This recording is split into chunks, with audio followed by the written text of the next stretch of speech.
For this week's injury persona wrap, rather than going through all of the key injuries from the weekend, going to do things a little bit differently.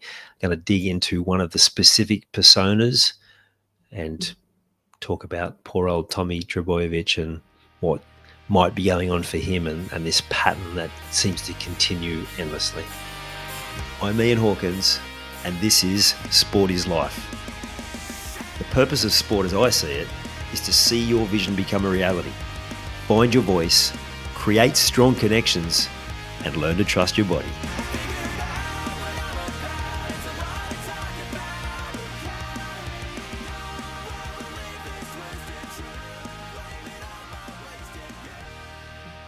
In this week's weekly persona wrap, I want to focus on one of the actual personas, and that's the bad luck persona.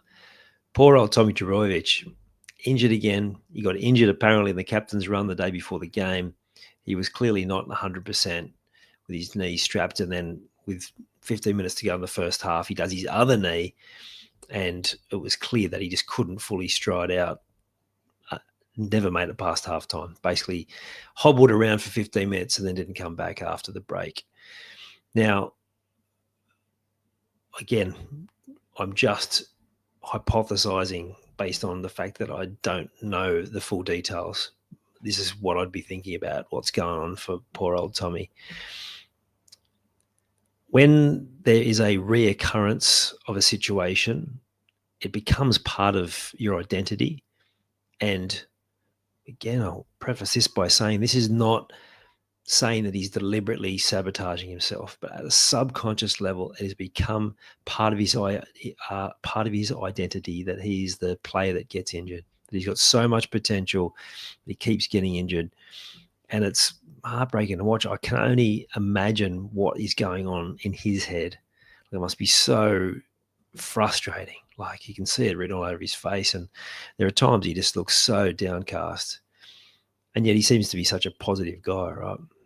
But it's that attachment to this part of your identity that keeps you stuck. And when something happens, yeah, there are certain underlying things, but then when it starts repeating, it becomes more than just you reacting to something that's going on at a subconscious level from it, like what the body's telling you about the injury, and instead it just becomes just something that is just part of who you are.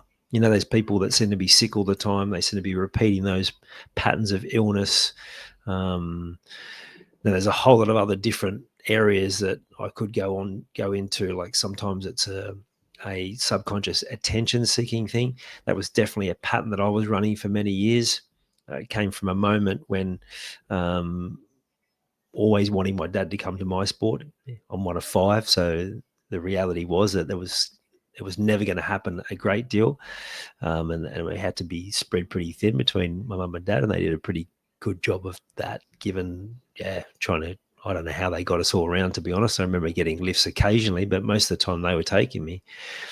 Yeah, but I wanted my dad to be there all the time, because as a kid, you just want that attention, right? And I remember my younger brother getting quite sick, appendicitis, and then my dad helping out with his team one year, and he'd never really coached any of our teams. And I remember asking my mum, because I was like, "Oh, why was he helping out my brother's team?" And he said, "Well, maybe it's because he got quite sick and he just wants to make sure he's okay." Well, that was enough for my subconscious to imprint that injury or illness gets attention, and then I went on a path of getting injured quite regularly. I remember doing my ankle the first time in a football game, and I was really emotional because I felt like I was letting the team down. I couldn't go on at half time because I just, was in too much pain, but wanting to. That's a whole other pattern, the not wanting to let anyone down, and we'll get into that in another episode. And then repeating patterns in getting up, completely shattering my leg, realizing that I still wasn't getting the positive attention that I wanted there. If anything, I was getting negative attention, and not really realizing it until probably about 5 or 6 years ago, when I'm still playing football, and I'm realizing that I get frustrated at the younger players that I'm coaching, that when they get injured and stay down and aren't able to mentally push themselves past it. Apologies while I let the dog out. Frustrated at those teammates that maybe had copped an impact injury, wasn't impacting their mobility. They could keep playing, but they would go off. They would then maybe sit out a few weeks, and they were just frustrating me endlessly. So I would continue to play on, including I broke my fibula, which is not weight bearing, so you can continue to put weight on that leg. But I tried to play on because I just didn't want to let anyone down, and I was just pushing because again that was the hard wiring for me. But at the same time, while I was pushing myself in the game and not letting injuries get in the way unless I physically just couldn't do it, at the same time, I was looking for sympathy after. So I'd carry on, but then after the game, and then sometimes for a long period of time, I would whinge and moan, and again, attention seeking from the injury. Now, that seems crazy at a logical level, of course, but subconsciously, that was the pattern that was running out. And it took some time for that to actually register and then look back and then unpack it and realize where that had come from. So that could be a possibility for Tom as well. I'm more likely thinking that it's that bad luck element, because he certainly doesn't appear to be enjoying the attention. He actually, if anything, he's trying to downplay it and keep it really low key and then just be determined to come back. But it's more likely, I would think, is that bad luck. Like he's now attached to this bad luck. He's the guy that just seems to get so much bad luck, and it's just become so part of the identity that it's repeating. And again, if I come back to how you apply that to your life and your situation, it's like, what patterns are you running around your injury, illness? Do you just seem to get to the point where you're getting back and you're firing and you're fit and things are going well, and you have a setback, an injury or an illness, and it curtails your fitness regime? And then again, what usually happens is there's a setback, and then you get yourself back to fitness, and then you do the whole loop again. Something to think about, definitely, and something to dig into. So at that level, at that high performance level, we can't afford to be having players who are getting injured that consistently, particularly someone as important as Tommy is. Like, when he's playing, he can just about carry any team to a victory. And just think back to some of those State of Origin performances going back 4 or 5 years ago. He was just phenomenal, like almost untouchable, making meters at will. He's a big, strong lad, that Eastern European background. It's and then the skill, the accelerator, just got everything. But even a couple of times this year when he was looking fit, he'd almost have like 10, 15 minutes just going absolutely gangbusters, and then just inexplicably making mistakes. It's hard to watch, and from the outside looking in might be hard to fathom, but it's that subconscious patterning that is taking over at that point and creating situations, scenarios that manifest in the injury. Now, you might think, well, that's just coincidence and all those things, but when you start seeing these things regularly from your own experience, from helping people with illnesses and injuries, and also looking in and doing the research around the different specifics around parts of the body, you start spotting patterns, and you start seeing patterns that just make too much sense. And then when you address that particular area through the same pattern and you get results, then you see that this is just makes sense, just works.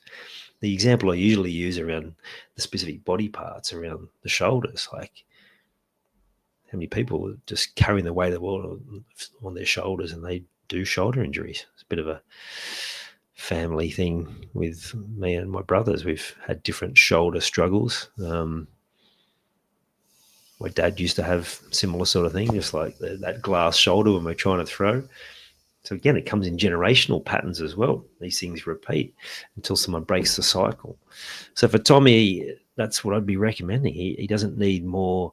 I mean, he obviously needs physical rehab, but more than that, he needs some mental and emotional rehab. He needs to bring in a circuit breaker to shift whatever that part of his thinking is stuck in old patterns. You look at the more recent research about the plasticity of the brain and the ability for the brain to create new neural pathways, and the possibilities are endless. At a really simple level, it might be just diving into when this pattern of bad luck began.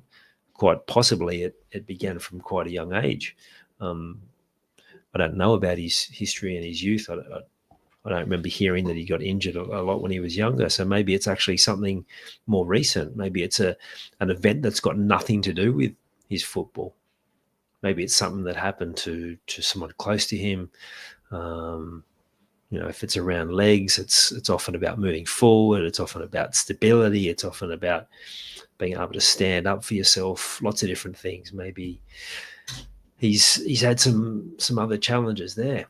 And again, without being able to have a conversation with him, I'm speculating. But what I know is if you can address whatever it is, the pattern it is, change the pattern, create a new habit, that injury goes away and that bad luck becomes a thing of the past.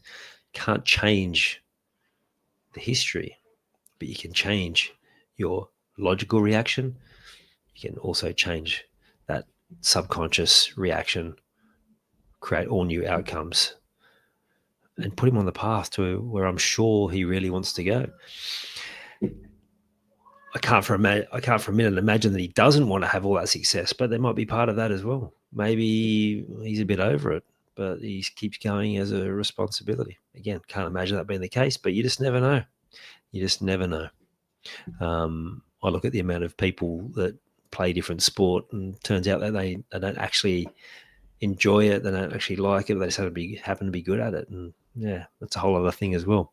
Again, don't imagine that's the case with him, but yeah, all very interesting stuff, but there is definitely much better solutions than purely doing the physical rehab, because we want to remove those patterns. We want to change those patterns, and that is absolutely possible for you too. So yeah, start looking for the patterns, because self-awareness is the first step, and then there's a lot of different ways you can then change that pattern, shift that pattern. Some of that you can do on your own. If you're like me, you want to fast track it, and you much prefer someone to talk you through it. And if that's something you're looking forward to, then of course reach out, and I'm more than happy to see if that's something I can help you with. And if it's not, I'll be honest about that as well, because I'd much rather point you in the direction of something that is going to work than me taking you down a path that's only going to make things worse. I'll leave it there for today, and yeah, I'll speak to you tomorrow. You've taken the time to listen to this whole episode. Now it's time to take action. Commit to one thing you've learned today and make it happen. And to avoid any obstructions, join the Sport is Life movement by clicking on the link in the show notes.